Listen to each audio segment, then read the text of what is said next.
listening to your brain on air. The program will begin shortly. Enjoy. Vous écoutez votre cerveau en direct. Le programme va bientôt commencer. Profitez-en.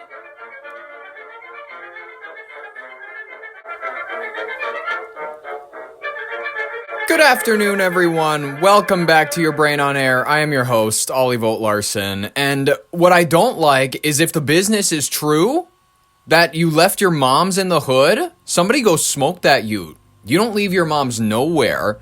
You have money and you left your moms there? Yo, you're sick to my stomach, fam. But if it's not true, sure, he's just talking shit.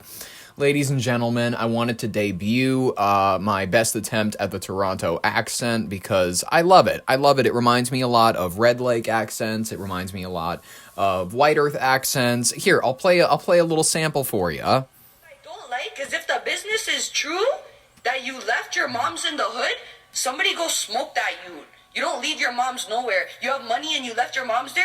Yo, you're sick to my stomach, fam. But if it's not true, sure, he's just talking shit. Ladies and gentlemen, sure, he's just talking shit. I mean, happy Friday, ladies and gentlemen. I mean, weird way to start, I understand, with a Canadian reference, but hey, who knows? I'm trying to draw in an international audience here, okay? I'm trying to grow the platform. You know, I understand that they can't vote, but their opinions matter, kind of. You know what I mean? They're still human beings. You know what? Let's expand our international reach just a little bit more, ladies and gentlemen. I know this might be hard to understand because of the accent, but this gentleman, he provided one of my favorite Friday messages. I was scrolling on TikTok today, and I was like, oh yeah, I was going through my reposts, and I was like, oh my gosh, I reposted this a few Fridays ago, and it's just such a positive message. I'm not sure why I didn't play this earlier. Happy Friday afternoon. Now we've done it. We've got to the end of the week. We have locked up our warehouse. We have parked up our vans. We have logged off our computers. And I've quickly popped into my favourite local pub for a cheeky pint of beer. And look, a little bit of early dinner because the wife, I love her dearly, but her cooking ain't that great. And we've got a stunning beef and ale pie, a bit of mashed potatoes, baked beans in a pot, which I think is wrong, but it's happened anyway. And of course a bit of gravy. And you know me, I never look when I pour, because I am the absolute governor. Now listen guys, hope you had a great week. Keep on smashing life. Keep giving it 110%. And don't go home until you're proud. And listen, cheers to you all. You deserve it. Abosh. You know, I wish I was half as positive as this guy was. I'm not gonna lie to you. It's depressing to know that I don't leave people with as positive a feeling as he does with every one of his uploads. You know, I try to keep people informed, but I try to have a little fun while I do it, and I try to get some messages across. You know what I mean? It's a multimedia platform show. That's what it is. It's fun. It's not iCarly. It's not that lighthearted, but it's fun. We're not going to be up for an Emmy anytime soon. I know that. Ladies and gentlemen, it's our final broadcast for the week. We have a few news stories that are suddenly breaking, and I want to review all of them for you. So why don't we go ahead and jump into the first one? Oh shit, ladies and gentlemen, Amy Klobuchar has filed paperwork with the Minnesota Campaign Finance Board for a run for governor. Oh my goodness, who could have seen this coming? Me, if you were watching the show long ago, if you were listening to the show, you would have known that I was calling this right after Tim Boy resigned, but now it's official. We have learned from a source close to Senator Amy Klobuchar that she has filed paperwork with the Minnesota Campaign Finance Board for a run for governor. Now, this is not an announcement, but what this is an indication that she is likely to announce very soon. The source tells us that she will be making an announcement within the next few days. But again, Senator Amy Klobuchar has filed with the Minnesota Campaign Finance Board, which is the first step you have to take if you're going to run statewide in Minnesota, to file paperwork with them for a candidacy for governor. Minnesota Senator Klobuchar is in her fourth term. She has won her last elections by large double-digit margin. Large. She's known widely for working across the aisle. She's got broad she appeal. consistently comes out as one of the most popular politician in the state of Minnesota when there are public polls. Folks, we could have Governor Rachel Dratch, and isn't that kind of a dream? I think we've all kind of imagined that she was destined for this at one point. We were all saying to ourselves, who's that one fun lady with the bangs every few years? She tried to run she had a trial balloon, didn't she? She tested the waters a little bit in 2016, and then in 2020 she really ran at it, and she went to the debates and everything, and then eventually she, as they voiced in SNL, she ran out of ex-boyfriend's money. And that's a little, I don't know whether or not that's true. What it sounds like is, yes, the campaign ran out of money. She couldn't keep it going. And, they couldn't do any more, and she dropped out. And we ended up with Vice President Kamala Harris. So, listen, do we know very much about her as a person? Do I know very much about her as a Minnesotan? I must admit. Policy-wise, she's done very little that is kind of revolutionary. You wouldn't pin her very much as oh, yeah, that's a person who's really going to shake shit up. You know what I mean? This is definitely just more so an establishment Democrat from what I'm able to see. KARE 11 News has a profile on her. She's, United States Senator. I think we all should get to know her. You know what I mean? I think we all need an opportunity. KARE 11 News, relatively left-leaning news source, but I don't mind that because you know what I mean? If they're going to profile someone, I want to hear all of the positives about them before I hear the negatives. Today, Minnesota Senator Amy Klobuchar officially filed paperwork to run for governor. A source close to Klobuchar says she plans to make an announcement about her plans in the coming days. Speculation's been swirling ever since Governor Tim Walz decided to drop out of the race earlier this month. Thank God. Klobuchar's political history dates back decades, consistently winning every race by double digits. Analysts say she's the clear Democratic frontrunner amongst a crowded field of Republicans.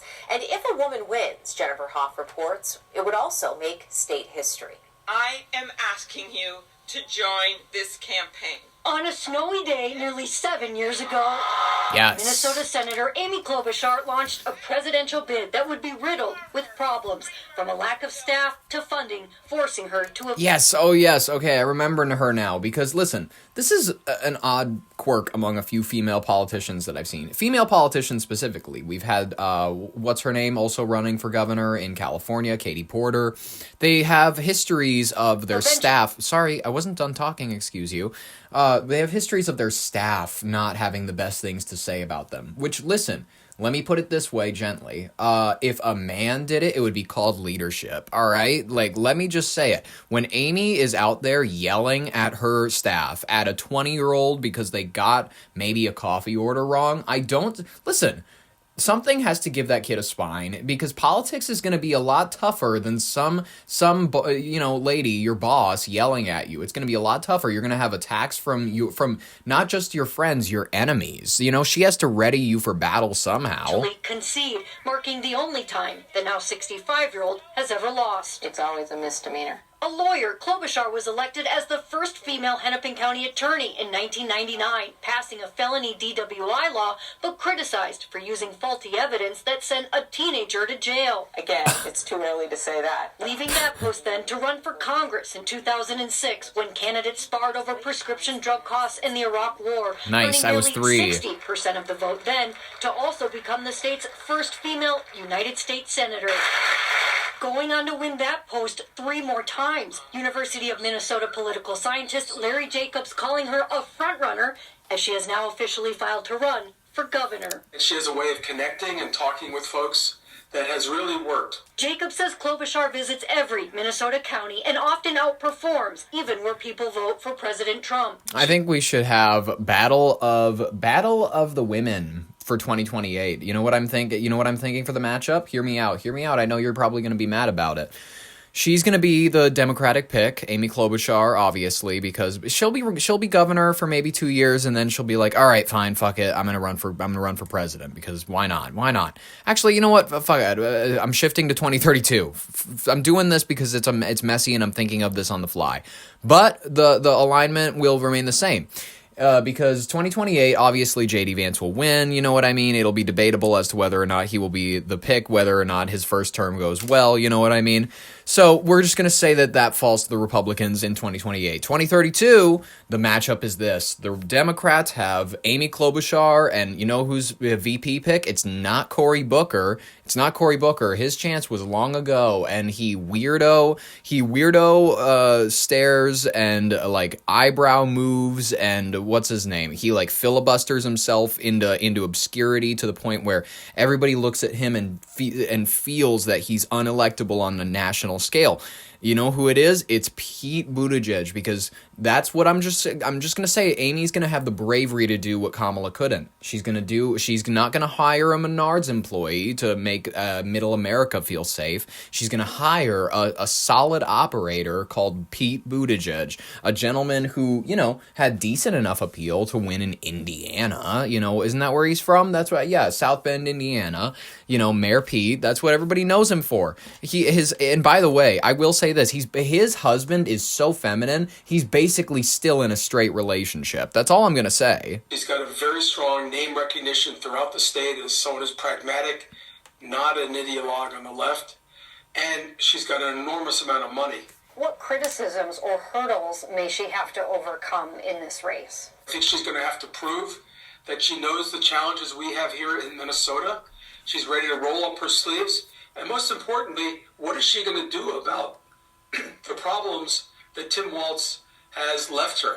If she wins, Klobuchar would also be Minnesota's first female governor, a surprising statistic in a state that's been electing women to the legislature for a century. Well, California hasn't had a female governor yet. So you know what I mean? A lot of these left-leaning counties are just as red deep down as like a lot of the red rural areas. You know, unfortunately, it's just sort of a catty thing, either women not trusting women or men just not trusting women, and a misogynistic type of thing. It's trackable. About time we get a woman in this top office. Including Representative Patty Anderson, who also tried to be governor in 2010, ending her bid then to run for auditor instead, losing by just a percentage point. I don't know if there's, a reason that we haven't had a successful one yet. We've certainly had successful female candidates in every other office. There are 76 women serving in the legislature, including House Speaker Lisa Damon, the top elected Republican, running for governor now, setting up a strong chance a woman will soon take over the top spot. Frankly, they needed a candidate that wasn't associated directly with the fraud issue, because that is a huge issue, and whoever is going to be the next governor, whether it's a Republican or a Democrat, they have to deal with it. And enough of the accusations that they're going to be emotional because of their period. Most of these women are over the age of 50. So, what I'm trying to say is that menopause sinks in at around the late 40s. So anybody trying to say, this is why the defense, like when people were like, we shouldn't have a female president back when Hillary Clinton was running, it's that like, well, she was in her 60s back then. So I didn't see that as a valid excuse. I'm sorry. The caucuses coming up on February 3rd will help Republicans whittle down their favorite candidates leading up to this summer's primary in August. I can't wait. She's filed up. She's gonna do it. You know what I mean? I'm excited. No matter who it's gonna be great. I'm predicting it's gonna be a woman-on-woman race. I'm predicting that in 2032, when Amy is done being governor, she's going to run with Pete Buttigieg as her vice president. And I didn't give the Republican candidate. I know, I'm realizing that now. But it will be a female versus female matchup because, our country's going to be there at that point. Progress moves, you know what I mean? You know what?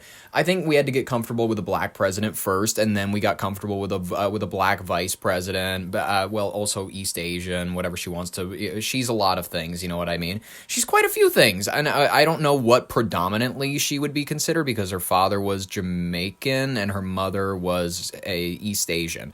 So she's mixed, you know what I mean? She's both. That's what I mean, is that progress comes in waves where in between we had to elect Donald Trump because it's the way of making the country feel safe. You know what I mean? Black president, Trump. black vice president, old man who's mostly controlled by like a left-leaning party, then Donald Trump again to balance it out. Then we're gonna have somewhere very left-leaning. That's where I'm thinking we're gonna head. If J.D. Vance doesn't win in 2028, who knows? But I think that we're gonna head towards maybe Marjorie Taylor Greene. I think Marjorie Taylor Greene, with her image that she's cultivating among the independents, among the people where there's a lot of people with genuine respect, and whether you like her or not, there are many people out there with genuine respect for her, for the fact that she was willing to leave and abandon the party that she was willing to she was willing to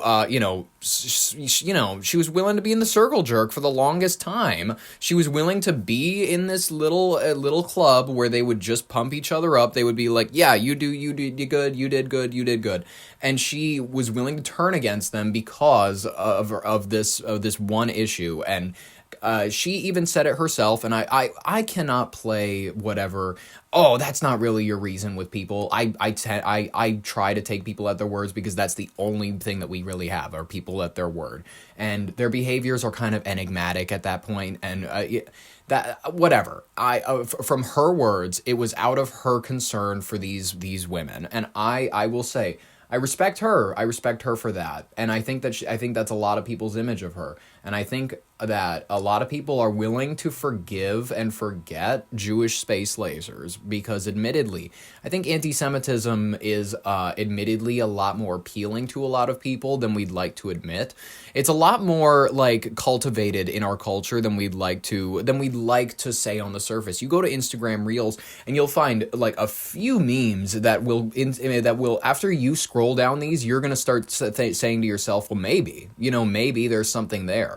You know what I mean? When someone brings out the chart and it's like, oh shit, that's like a lot of Jews controlling like a lot of major companies. Like if you look at like the actual amount of Jews that control the major companies relative to how small the population is, then you go like, whoa. And then you start to question, you're like, whoa, do I believe this? And then you got to clock yourself. You have to stop yourself, because at one point the internet will suck you in. That's what I think, is that anti-Semitism, it has this broad appeal that is like, you have someone to blame a lot of your problems on, that is admittedly this small group with just a weird, admittedly strange success rate relative to their small population.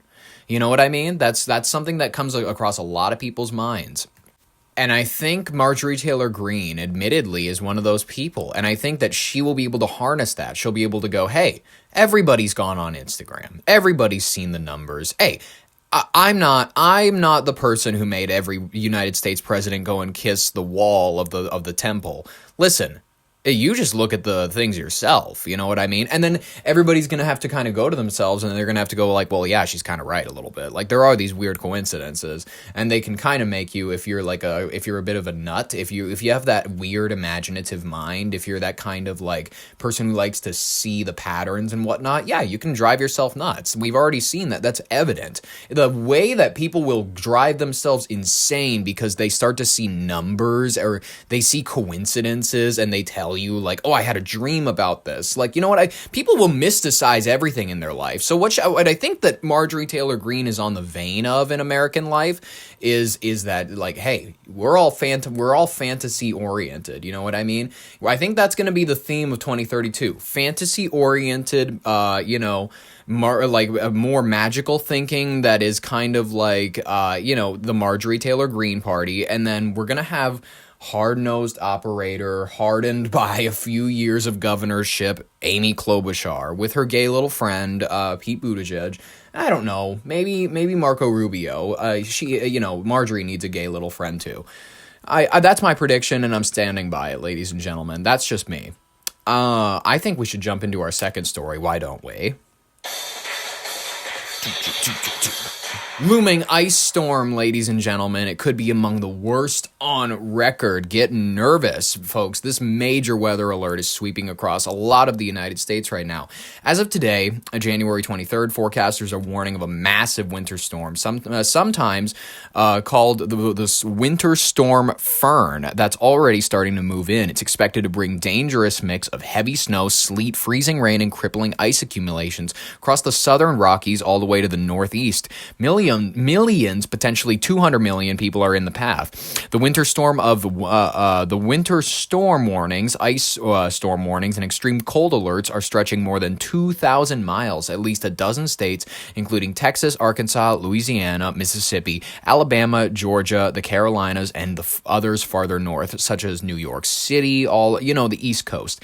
They have already declared states of emergency to prepare for widespread disruptions. This could include power outages, shit to get nervous about. This could be a Texas-level disaster, which is, I know that this broadcast might go out a little bit late, you know what I mean, at this point. It might be too late at this point to go to the grocery stores, because I've seen the TikToks of people showing off Dollar General and the shelves are empty. So maybe, yeah, get ready for this storm of the century. I love that episode of It's Always Sunny, Storm of the Century. That's what we're all going to have to do for today.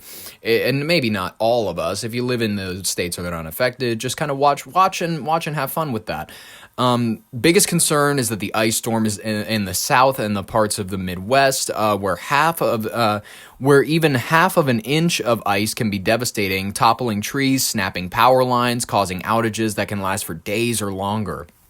In some areas, like parts of Arkansas, Louisiana, Mississippi, Tennessee, and the Carolinas, they could see 3/4 of an inch or more, which meteorologists say could make it one of the most historic and catastrophic ice events in modern records. Southern states aren't often equipped for this, as we've seen, you know what I mean? When was the Texas freeze? Was that 21? I believe it was. It's good. I love and respect Ted Cruz for taking off for that. I get it. I don't. If Cancun is nice at that time of year, I totally understand it. Farther north, including cities like Washington D.C., Philadelphia, New York, and Boston, heavy snow could pile up enough to grind transportation to a halt. Some spots possibly seeing over a foot or more. Man, let's just consult ABC News. I'm getting nervous. This morning, urgent preparations now underway as more than half the country braces for what could be the most crippling storm in years. The system will stretch some 2,000 miles from the south to the northeast, potentially bringing dangerous ice and feet of snow to millions over the weekend. Emergencies already declared in the Carolinas. Forecasters there warning this could be one of the most historic ice storms in modern history, with the potential for 12 straight hours of freezing rain, weighing down trees, causing widespread power outages. Another factor, brutal cold. It could feel like 35 below zero. This is like what makes me think that like maybe the Aztecs were onto something. Maybe the ancient tribes, like, can we just kill a virgin and make this go away? I'm thinking, think about it as a logical person, and don't call me crazy for a second. Back in those days, weather wasn't as crazy. And listen, admittedly, the weather has gotten worse, as they were burning coal in the 18th century, up until the 19th century, up to the 20th and whatnot, all that. Then eventually, yes, I can admit that the weather's gotten worse. However, I would love to point this out. Witchcraft didn't stop the instant civilization sprung about around the Middle Ages and such. It took us a few years to get police, the infrastructure to catch criminals and crack down on cults and whatnot. You know what I mean? And we still haven't caught all of them. But what I'm saying is that there was a few cults out there, I think, in those early days, like maybe the Victorian era up to the 1940s, 60s, where we probably stomped them all out. And then climate change started to really ramp up. You know what I mean? Maybe those cults were killing a virgin every now and then, and they were keeping the weather in check for us. Maybe the government should just say, hey, once every few years, maybe once a year, we're going to have to engage in a public execution for the sake of the fact that North Face can't make this many jackets. Chicago this weekend. This post online warning about exploding trees has gone viral, describing how extreme cold can make sap freeze and wood contract, causing trees to suddenly split. The predicted snow and ice threatening to bring travel to a halt. Many areas already facing low supplies of road salt after a busy winter. We noticed it halfway through the year.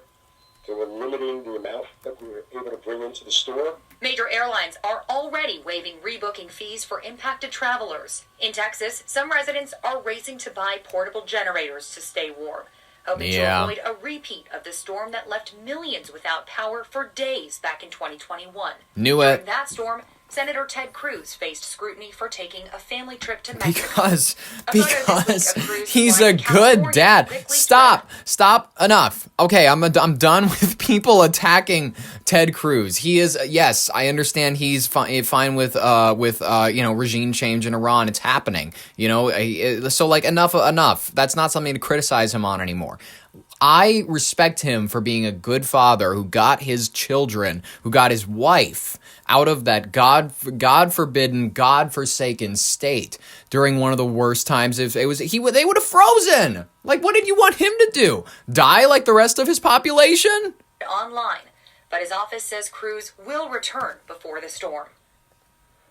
Homeland Security issued a warning urging people to stock up at least 3 days of food, water, and medications. Yeah, stock up, guys. Stock up, because apparently the frigid temperatures, they're already setting in. Meteorologist Jared Piepenberg on this Friday morning, out to a really cold start out there. Really? It's almost take your breath away sort of situation when you step outside or maybe coming around a building and that breeze just hits you. It is extremely cold. Some of the coldest Holy shit. in quite some time. Now, I'm recording this very early in the morning, so if you're watching this, maybe mid-morning. Minneapolis, St. Paul, negative 47 degrees. Ely, Minnesota, up by Grand Marais, negative 53. Duluth, negative 53. International Falls, negative 42. Bemidji, negative 48. Detroit Lakes, negative 44. Brainerd, negative 44. I mean, cold. Morning or even by midday before this is updated. This is going to be changing, of course, but early this morning from northern Minnesota down toward the south, mainly 40s below with some 50s below zero for feels like temperatures showing up this morning. Now, as we walk through Futurecasts, feels like temperatures, it's not really even going to warm up much at all here this morning. This is 10:30 a.m. with some 30s to still 40s below looking likely. Oh my God. This afternoon, kind of mid to late afternoon, some 20s to 30s below. Negative 30s. So all day long is going to stay frigid.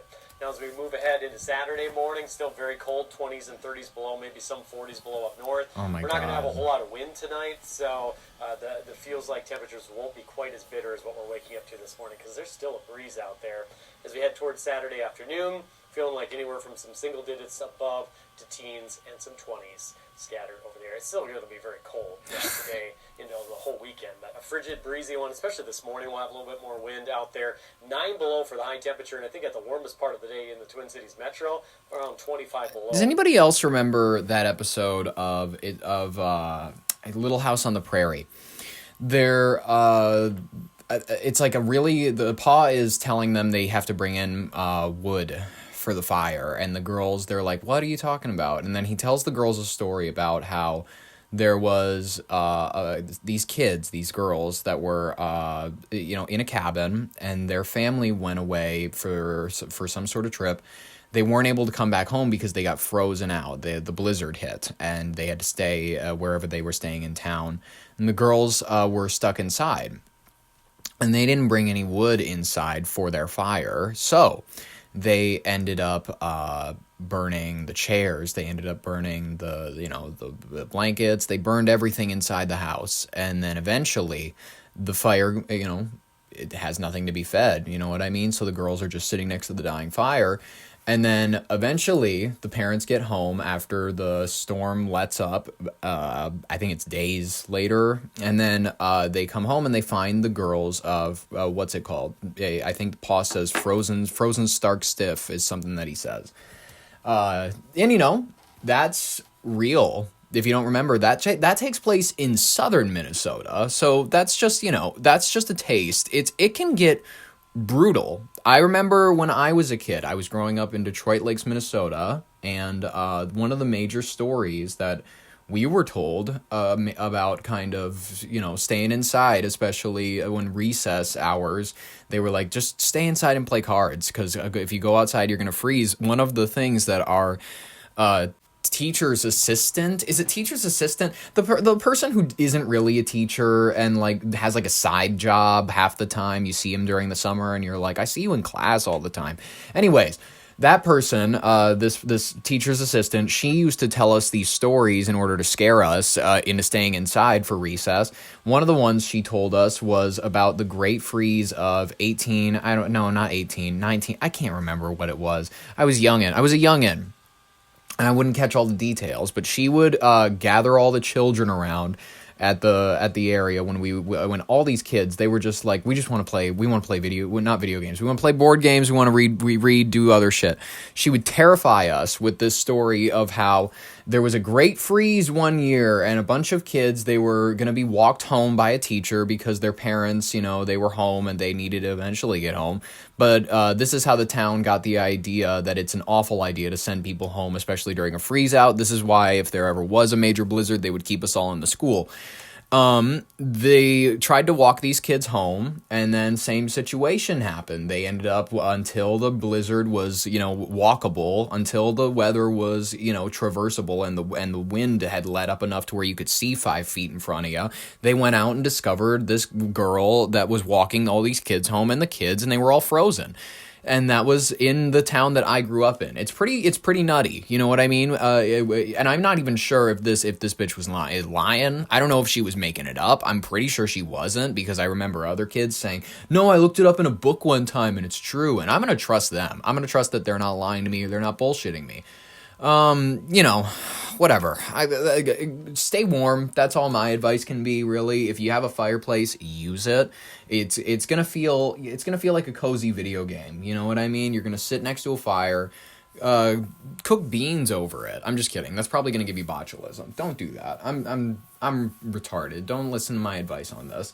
Have a great one. That's what I'm telling you about it. Have a great weekend regardless. Let's hop into the rapid fire section, why don't we? There's a lot of stuff that's happened that we're going to cover because I can't dedicate 3 paragraphs to every single thing that's happening, but there's a lot of fun stuff happening on the side, like Chris Cuomo scolding Scott Jennings for using the term illegals. He says, don't be a tough guy.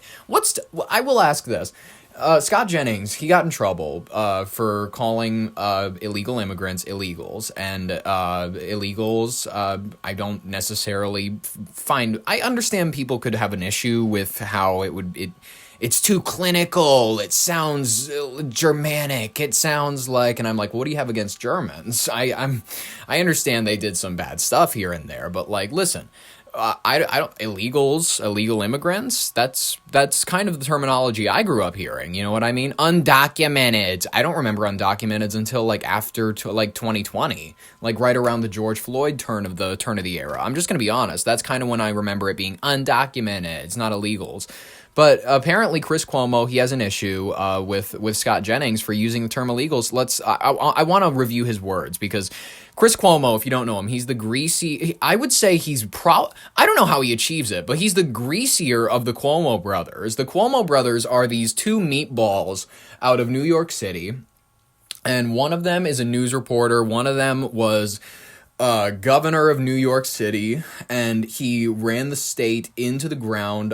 He killed a bunch of old people in old folks' homes, and his COVID policies were ridiculous. He proceeded to write a book about how great he was during that era, with his face looking all fun on the cover. I have it. It's one of my favorites.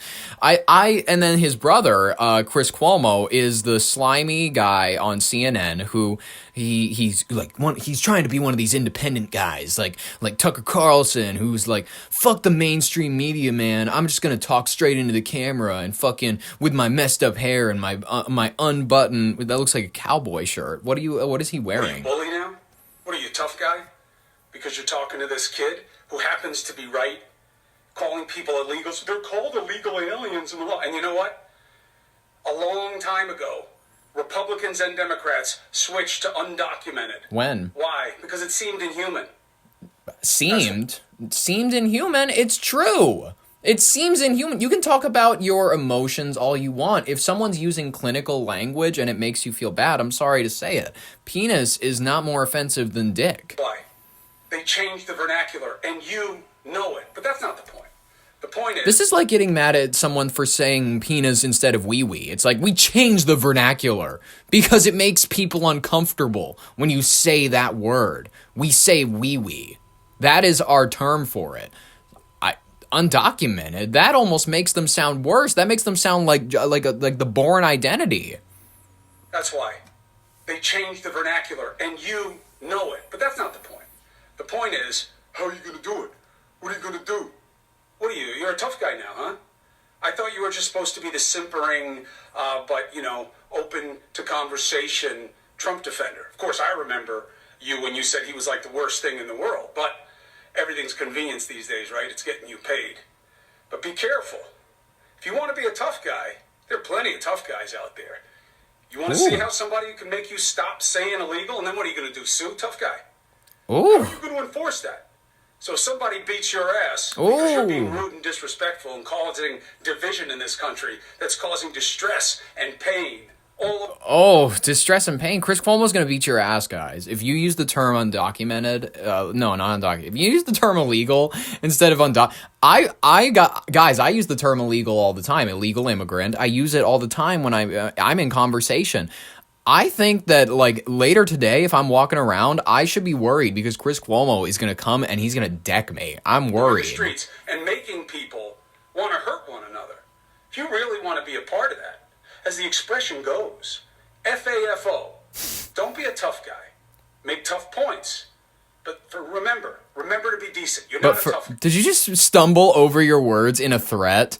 Fuck around. Did you just use the term fuck around and find out? Censor yourself, not say fuck around and find out. You said FAFO, and then you stumbled over your words. This is the least tough threat I've seen in my life. By the way, you have a lot of alcohol lines. You have a lot of issues with your forehead. I'm just saying, Botox can not fix a lot of that. After it's creased, it's mostly done. You know what I mean? Creases, they can't uncrease.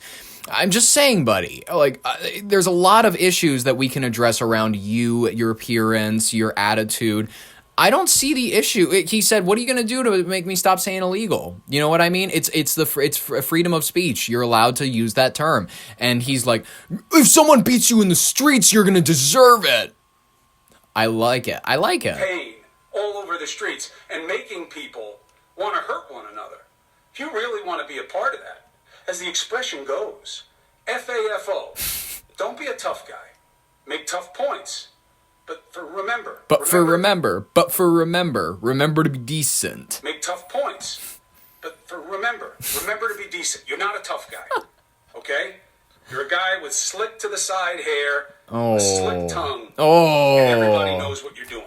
Yeah, Don't be a tough guy. That coming from a Cuomo. Slick tongue, you want to talk of...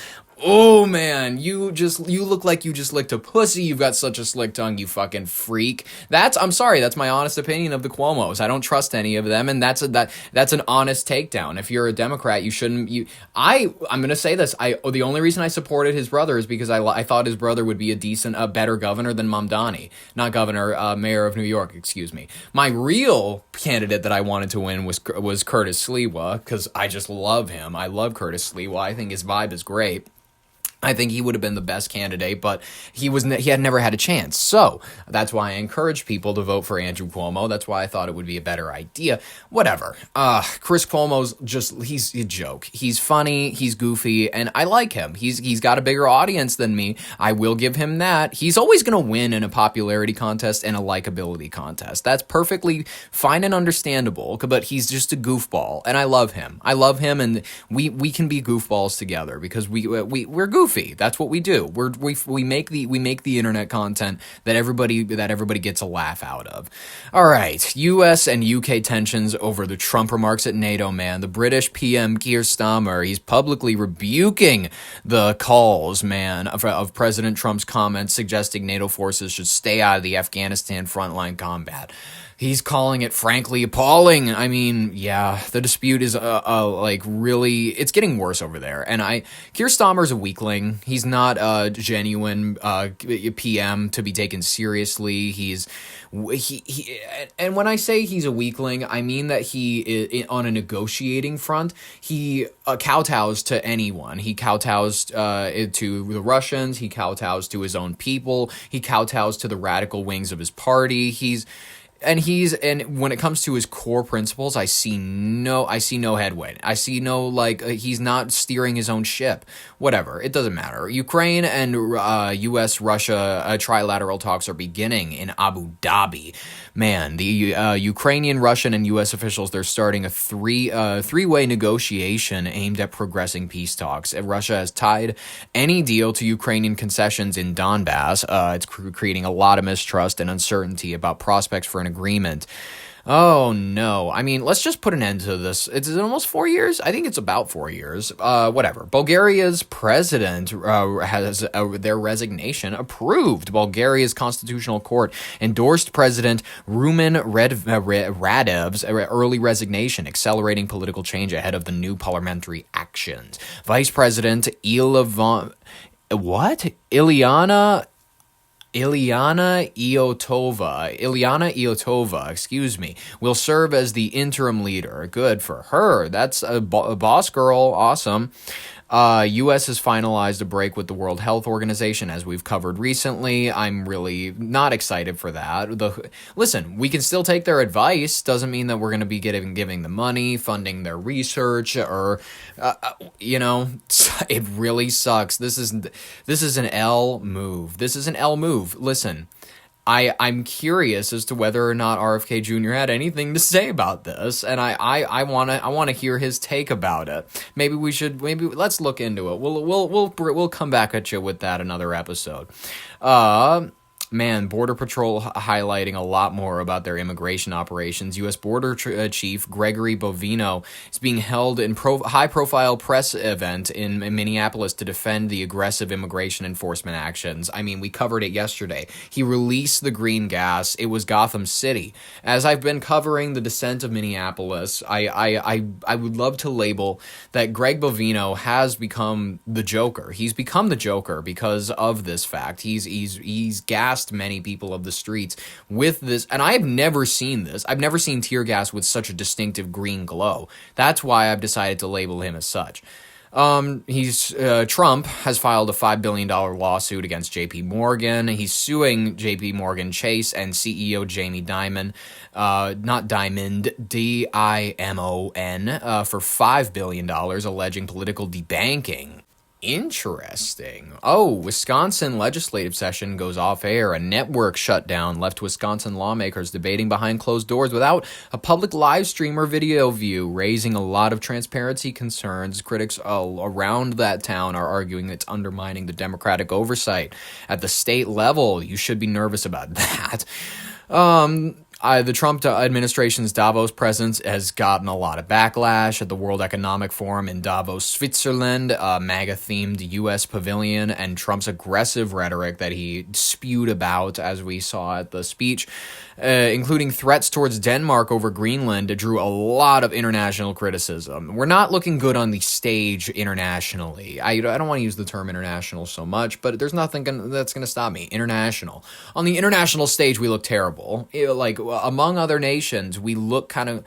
I loved when he said, either get in line or we will remember. That was a really, really fun one to drop that I don't think is going to sit well in the history books. But whatever, we'll see where it turns out. Final headline we're going to cover. Barron Trump has apparently been labeled a hero for his actions in the UK, where he made an emergency call to the police. I guess... like son, not like father. That's pretty cool. I mean, maybe his mother raised him right. Just days before his father's second inauguration last January, President Trump's teenage son Barron placed an urgent call for help to police in London. Quote, "I'm calling from the U.S., Barron Trump told an operator at the UK's 999 emergency line. I just got a call from a girl, she's getting beat up," adding, "It's really an emergency." That call... she's getting beat up.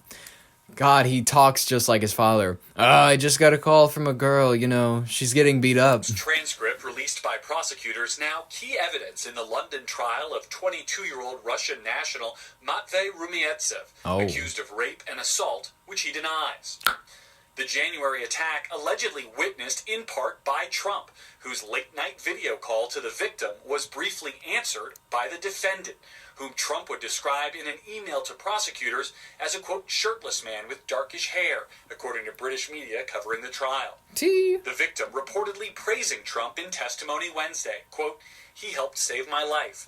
That call was like a sign from God at that moment. Barron Trump, the only son of the president and First Lady Melania Trump, keeps a low public profile, with no public speeches and few appearances. His father crediting the teen for his help finding ways to reach young voters. He knew the youth vote. On the night of the incident, the operator pressed Trump for details about the victim and how he knew her. Quote, I don't think those details matter. She's getting beat up, Trump replies, adding, I met her on social media. British media reporting that the defendant testified today that he told the victim in the fall of 2024 that he was, quote, upset about her talking to Barron Trump. Both the White House and the First Lady's office declined to comment on this case. Interesting. You know, if he really did this, good on him. He's not his father. No one is guilty of their father's sins. I will never hold somebody to like, blood guilt is not a thing. You know what I mean? Maybe he took the influence of his mother a lot. By the way, her documentary, it looks like it might be good based on the trailers. It looks like a parody. It looks like it was made by SNL and then someone deep faked the actual faces onto it. That's what the vibe it was serving was. Yeah, whatever. Barron, good for you. If you really were a hero, I'm proud of you. I'm proud of you, and I know that your father wouldn't say that to you, so I said it for him. Ladies and gentlemen, we only have one more story, and I will excuse you all. I will excuse you once again so that you can be free. You can enjoy the rest of your day and enjoy your weekend. We're going to be back at it again with a Monday broadcast, and you know how it goes. You know what I mean? Subscribe if you want more, like if you liked it, and let's hop into the next story. Activists call for general strike in Minnesota to protest ICE activity. Ladies and gentlemen, this is unfolding right now in Minnesota. On January 23rd, 2026, a major day of action gets underway. Activists, labor unions, including the Minnesota AFL-CIO and SEIU faith leaders, community groups, and even hundreds of businesses have joined forces for what's being called ICE Out of Minnesota, Day of Truth and Freedom. They're urging people across the state to stay home. Don't work, don't go to school, and do not shop. We've covered this a couple weeks ago when they announced that this was going to be a plan, and I can't not engage in commerce. I wasn't about to not release a podcast episode, so I don't know. And by the way, I don't get monetized from this. I don't get ads run on my videos, or at least you shouldn't be getting ads on it. So I will say this: I'm technically not engaging in commerce. I'm just engaging in entertainment. They're urging people to engage in no form of economic, trade. They're calling for an economic blackout and a general strike to protest the surge in U.S. immigration and customs enforcement operations in the Twin Cities. I mean, will it work? I think. You know what I mean? If you don't go to Target for a few days, I think that they're just going to say federal agents out. I think that's what their plan is. If you avoid any economic activity, that will just change everything. You know what I mean? The businesses not being open for one day, that law enforcement will just say, looks like our work here is done. Activists have called for a general strike today in Minnesota, urging people not to go to work, shop, or go to school as part of the ongoing protests against ICE activity in the state. Organizers of the Action ICE Out of Minnesota Day of Truth are calling for a statewide pause in economic activity. This as ICE ramping up enforcement in another state. Karen Travers. I'll go across the river. I'll go to Fargo, and I will engage in all the economic activity I'd like, because then it's technically not in Minnesota. As more from Washington. In a frozen Minnesota today, the state on strike over ICE. People urge not to work or shop, but protest the federal immigration crackdown. Another march planned in Minneapolis, but ICE officials this morning standing their ground. We are going to take these illegal aliens off the street and make America a safer place, make Minneapolis a safer place again. And there is new fallout over the detention of a 5-year-old boy. It wasn't detention. I would love to... I've seen this going around everywhere on Twitter, on X, everything. He wasn't detained, and a lot of people have made that claim. His father was detained, and then the boy was taken, alongside...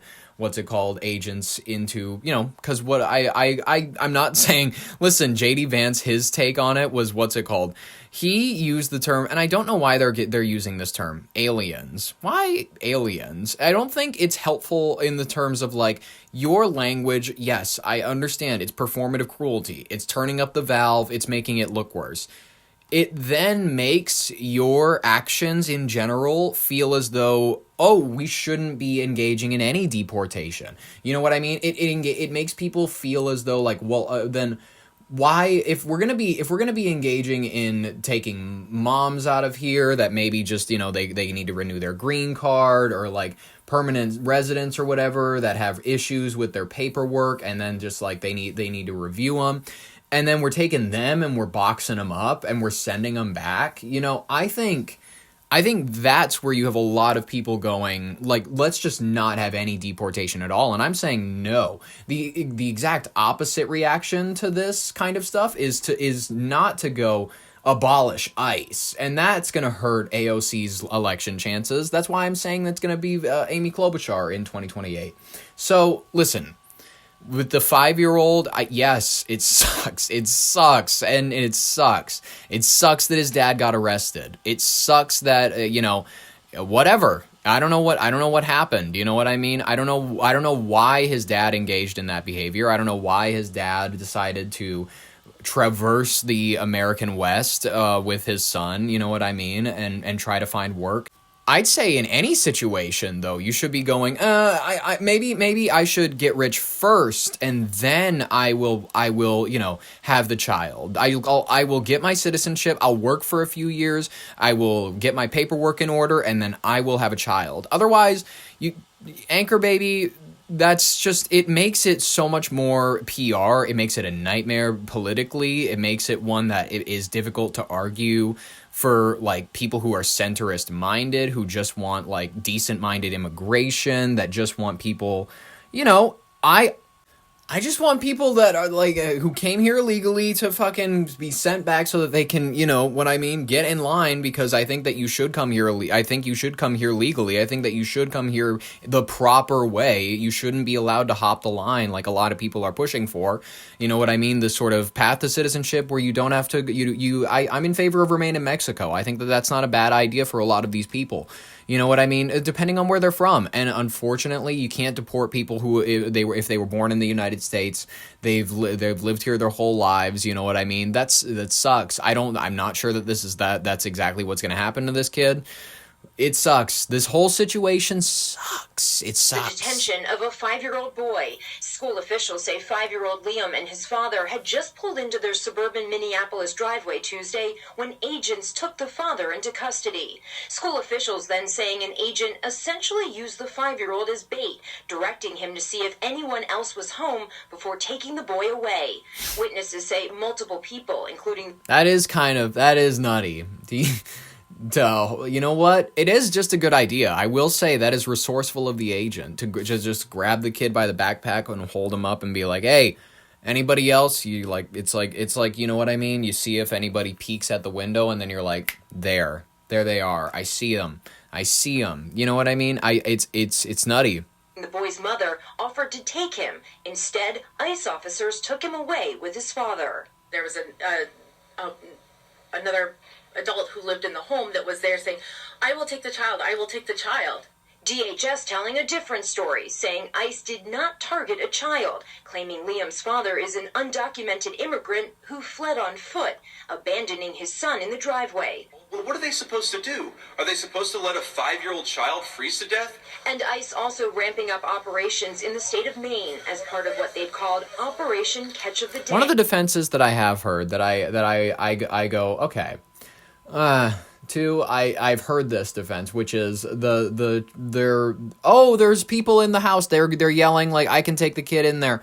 I've heard a lot of people, they're going, well, how can we confirm? There's no way, if the father's child, if the father of the child here is undocumented, we don't know who the mother is, there's no way to confirm any sort of identity of who this child is.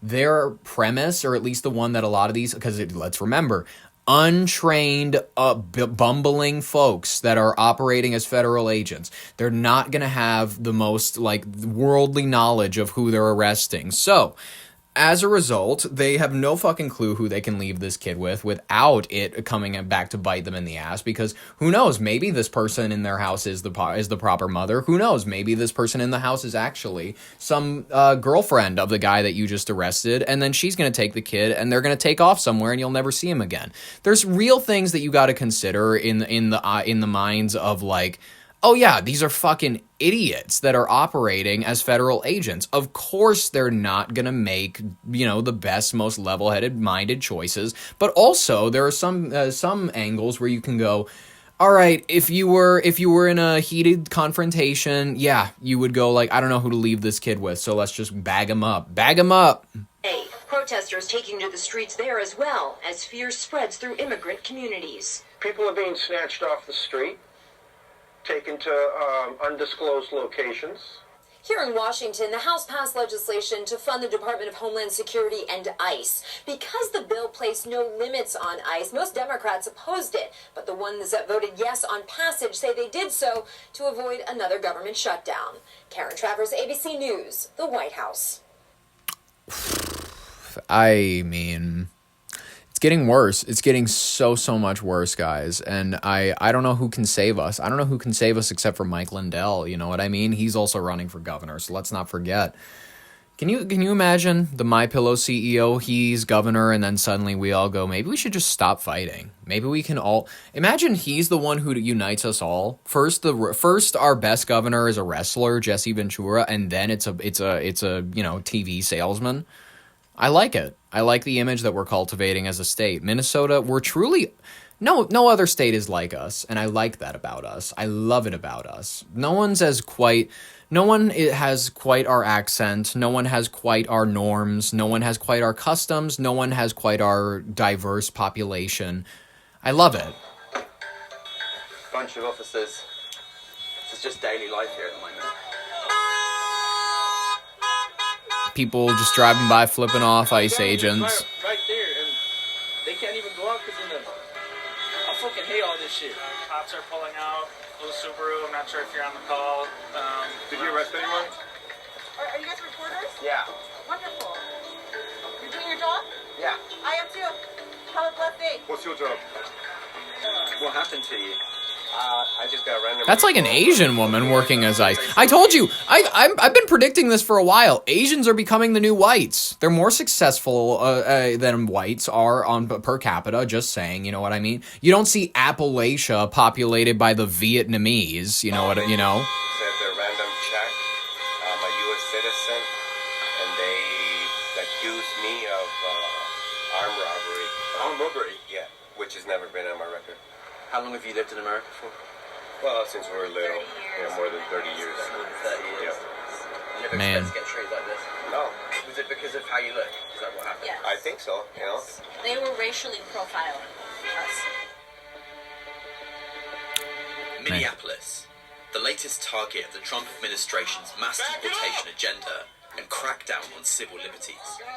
I don't post. The president stands with ICE, I stand with ICE, we stand with all of our law enforcement officers. ICE's elevated violence and militaristic tactics culminated in the killing of an unarmed civilian observer, Renee Nicole Good. She was an agitator, a professional troublemaker. All right, come on, enough of the she was an observer, and enough of the she was an agitator, she was a terrorist. Enough of the lies on both sides. Enough. It was a confused situation, and it was way more complex than anybody is making it out to be. This was an act of domestic terrorism. Despite there being no evidence for those claims, the onslaught here... And then you have the real nuts that are going like, ICE is not real officers. By law, federal agents, and this is not even arguable. It's something that a lot of people, they've been throwing out on TikTok, on Facebook and whatnot. They go, ICE is not, they don't have the real authority. It has been, they may not have your state's authority. They have federal authority, which overrides state authority. It's regrettable. I'm not saying that I agree with ICE. I'm not saying I want 4-year-olds in handcuffs. All right, ladies and gentlemen. I can't believe I have to say that, but in today's climate, you do. Otherwise, you're labeled someone who's like, no. I don't want anything. I don't want anything. Listen, you can look it up yourself. It's literally on the first page of Google. You look up, are ICE agents police officers? No, ICE agents are not local police officers. They are federal law enforcement agents with the Department of Homeland Security. But they often use similar tactics, wear gear, saying police, and they have the authority to enforce federal immigration laws, leading to confusion with local police and concerns about misrepresentation. Ladies and gentlemen, it's not arguable. They have authority to enforce the law. They are not, and whether or not you want to play a semantics game about if they don't even have a right to be in the city. Unfortunately, they do, because the president has said they do. And you can have your issues with the president. I do. You can have your major hang-ups where you go like, yeah, but why would he crack down on this? It's for fear. I'm not saying it's not for fear. I'm saying that unfortunately, ICE had the right to be in the city. It had the suspicion turned on it because of the major amounts of fraud that have been pouring out of the state. That yes, they've been addressing it since 2014. Yes, they have. But then why has it been so rampant, and why has it gotten so much worse since COVID? That's exactly why they're targeting it. They've been covering it since 2014. And they've been covering it, yet it's gotten so much worse. It's gotten so much worse since COVID. That's the reason, and no one wants to say it. But that is the reason. It's unfortunately kind of justified, and it's unfortunate because once you say that it's kind of justified, you're labeled as being in one camp. No, I want my state, the state that I call my home, to be held to account. And I want it to not be a national disgrace the way that it's been the last few days, the last few months. My state, and the last few years, I will say, admittedly, my state has unfortunately fallen to a national laughingstock. And it hurts as a person who was proud to, and I still am a proud representative. I'm a proud native of it. I'm a Native American. I'll bang the drums. You know what I mean? I'll have a powwow. Hey Yahweh, hey Yahweh. I'm not going nowhere. This is straight up. I am disgraced and appalled to have to see the level of nonsense and fraud that has been allowed to happen. And unfortunately, we deserve a little bit of scrutiny by a federal lens. And I don't think a lot of Minnesotans want to admit that. I don't think they want to admit nearly how bad some issues around immigration, around white-collar crime, around federal dollars being stolen. A lot of people don't want to address the fact that does need to be looked over with a fine-tooth comb. And if it needs to be undertaken by the FBI, if it needs to be undertaken by federal agents, I have no issue with it to some extent. I think that it's clear that the state's level of governance is questionable to some extent, because they've let it get to this extent. They've let it get to this degree to where it's a joke. We're all a joke. We're a joke now. And it's not as though we haven't been. Fargo kind of made us all a joke, but we're just making it worse, and we've made it worse by not catching these people. And unfortunately, it was Donald Trump who had to be the president when all this shit broke out. And I will say this, and it might be my most controversial take, and it might be a good one to end the show on. If it was a Democrat who was in office, who may have won the election, like Kamala Harris, I'm not entirely sure that we would have gotten the level of response, scrutiny, and poring over the documents and investigations on the ground, looking at these people that have been stealing from local communities. We wouldn't have gotten the level of scrutiny from a Democrat's administration that we have from this one. Be that for the worse or for the better. Take it as it is.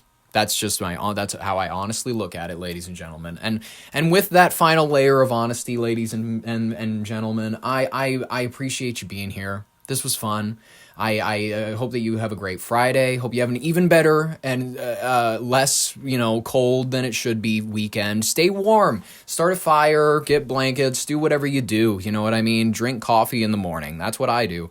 Folks, I hope that you join us for next week's broadcast. Monday through Friday, we do what we do. We do what we do. I hope that you all have a wonderful rest of your day. I will catch you then. This has been Ollie Vogt Larson. Subscribe if you want more, like if you liked it. With your brain on air, thank you so much for listening, and I'll catch you next week. Bye-bye.